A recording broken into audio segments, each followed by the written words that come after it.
नमस्कार, मानस Mishra one news India में आप सभी का बहुत बहुत स्वागत करता हूं। राज्यसभा के चुनाव के परिणाम फाइनल स्टेज पर हैं और आपके सामने जो मैं आंकड़े लेकर आ रहा हूं, महज 11 सीटों ने पूरे राज्यसभा का कैसे खेल पलट दिया है। और इसमें कांग्रेस पार्टी जो कभी पूरे देश भर में हर एक राज्य में इनकी सरकार थी, हर एक राज्य में इनकी छत्र, मतलब कहीं ना कहीं हर एक राज्य में जो अगर बात करें अलग अलग राज्यों में, तो वहां इनके मुख्यमंत्री थे। और आज इनके हालात ये हैं कि ये राज्यसभा में एक सीट पे भी फाइट कर पाने में कहीं ना कहीं उस काबिल नहीं है। आपको दिखाने जा रहे हैं क्योंकि अभी हालिया में 37 सीटों के चुनाव के राज्यसभा में हुए, जिसमें 26 पर तो निर्विरोध चुने गए। 26 की लिस्ट भी आपको सामने हमने पहले भी दिखाई, लेकिन फिर भी दिखाएंगे। इसके अलावा 11 सीटों पर जो चुनाव हुए, उन 11 सीटों पर चुनाव ने तो पूरी तरह से मटिया मेट कर दिया है कांग्रेस पार्टी का।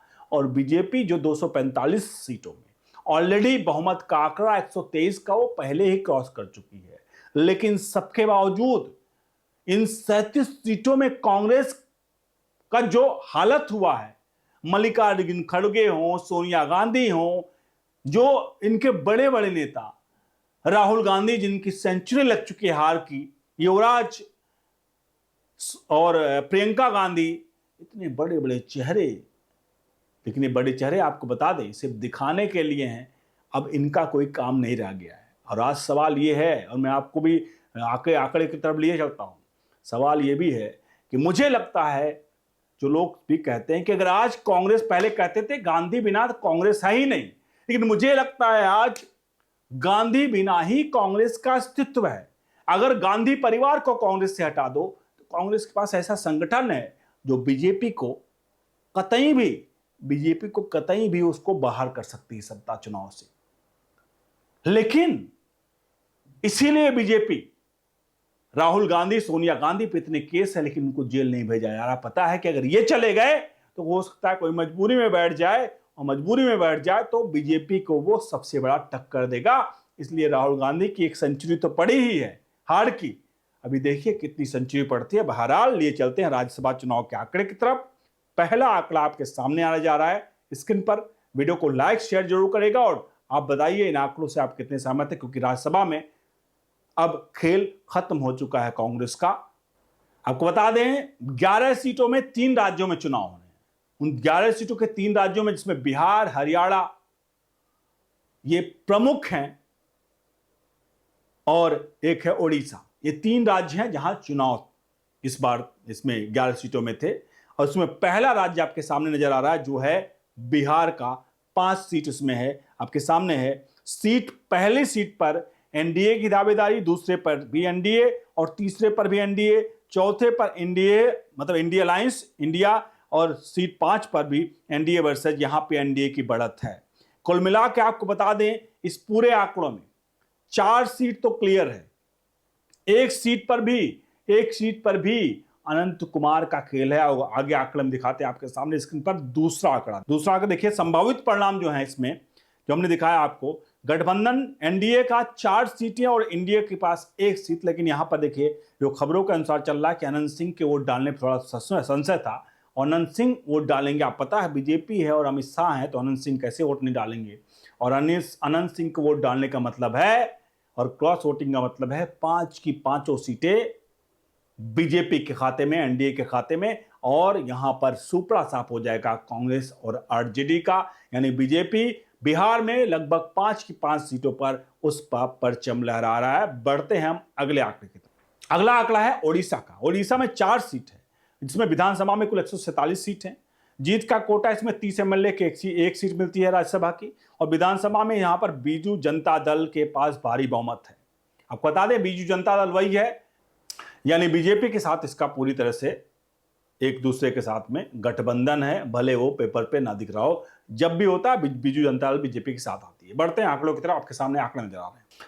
ओडिशा की 4 की 4 सीटों बता दें आपको। पहली सीट पर बीजेडी, दूसरे पर बीजेडी, और तीसरे पर बीजेडी, और चौथे पर बीजेपी। यानी 4 में 3 सीटें बीजेडी के पास में, और 1 सीट जो है वो उसके पक्ष में। आपके सामने आंकड़े दिख रहे हैं। तो इसमें संभावित परिणाम जो है, बीजेडी 3 सीट और बीजेपी 1 सीट। लेकिन इसमें मान के चलिए कि 3 और 1 का भले आंकड़ा है, ये केवल पेपर्स पे है, लेकिन असल में बीजेपी और बीजेडी साइड साइड भी हैं और इनके आंकड़े सीधे तौर पर विपक्ष राज्यसभा में ये एनडीए को ही मजबूती देते हैं। यानी ओडिशा और दूसरा राज्य मैंने बताया क्या था, बिहार, इन दोनों में लगभग लगभग कांग्रेस का क्लीन स्वीप, मतलब कांग्रेस पूरी तरह से साफ हो चुकी है और बीजेपी एनडीए घटक दलों के साथ सबसे टॉप पर जा रही है। बढ़ते हैं अगले आंकड़े की तरफ।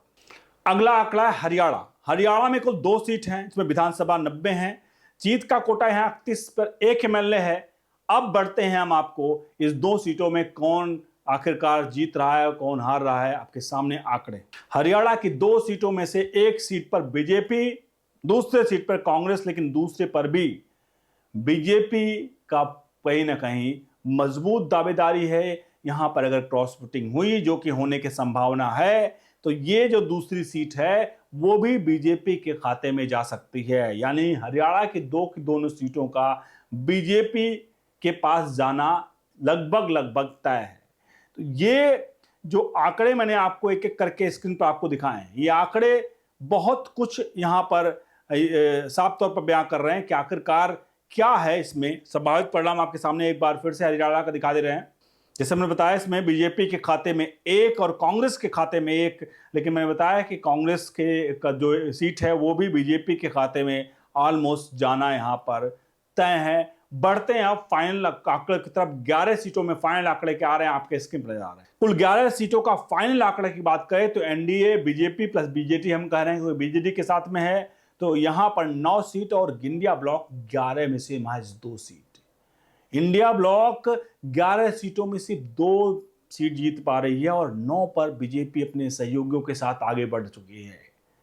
और अगर 37 की बात करें, इन 37 सीटों में आंकड़े हैरान करने वाले हैं। निर्विरोध तो बहुत सारे चुने गए, लेकिन तो इन 37 सीटों में 26 बीजेपी यानी बीजेपी प्लस यानी एनडीए के खाते में और महज 11 पर इंडी ब्लॉक खुद यहां पर पूरी तरह से सिमटता नजर आ रहा है। अब सोचिए, 37 सीटों में 26 पर बीजेपी, वो भी राज्यसभा में है, और महज 11 पर इंडिया ब्लॉक यहां पर अगर सिमट रहा है, इसका मतलब आप समझ सकते हैं कि इंडी ब्लॉक के इस वक्त क्या हालात हैं, कांग्रेस के क्या हालात हैं। अगर कांग्रेस खुद लड़ती तो सकता है 11 सीट तो छोड़ दीजिए, 1 सीट भी मुश्किल होता, क्योंकि ये लोग इतने लोग के साथ में लड़ रहे हैं। अब कांग्रेस का वापसी मुझे लगता है मुश्किल है, मुश्किल है, मुश्किल है। और मैंने शुरुआत में कहा था एक बात, जो कांग्रेस है, कांग्रेस से गांधी को हटा दीजिए आप, मतलब गांधी परिवार को हटा दीजिए, सोनिया, राहुल, जितने गांधी हैं, प्रियंका, इनको हटा के किनारे कर दीजिए और किसी और को दे दीजिए सत्ता, इनके मतलब पार्टी को। मुझे लगता है 1-2 साल में या 5 साल मैक्सिमम रहेगा, कांग्रेस बीजेपी के लिए सबसे बड़ी चैलेंज घोषित हो जाए, क्योंकि अभी भी कांग्रेस के पास संगठन है, लोग हैं, केवल नेतृत्व जो है वो गड़बड़ है। अगर नेतृत्व सही हो जाए तो कांग्रेस फिर से वही कांग्रेस आ जाएगी जो पहले थी, लेकिन आपकी विचारधारा बदल जाएगी, क्योंकि ये जितने गांधी हैं, इनकी विचारधारा शायद देश के लिए आज देश के लोग पसंद नहीं कर रहे हैं, क्योंकि इतिहास इनका बहुत ज्यादा चीजों से जुड़ा हुआ है, क्योंकि सादा इतिहास गांधी का ही है। तो गांधी के इतिहास को जब हट जाएगा, मतलब गांधी परिवार का इतिहास, जब ये इनके सामने से चीजें हट जाएंगी तो बहुत कुछ क्लियर हो जाएगा और कांग्रेस फिर से रिवाइवल की मतलब स्थिति में आ जाएगी। बहुत बहुत धन्यवाद।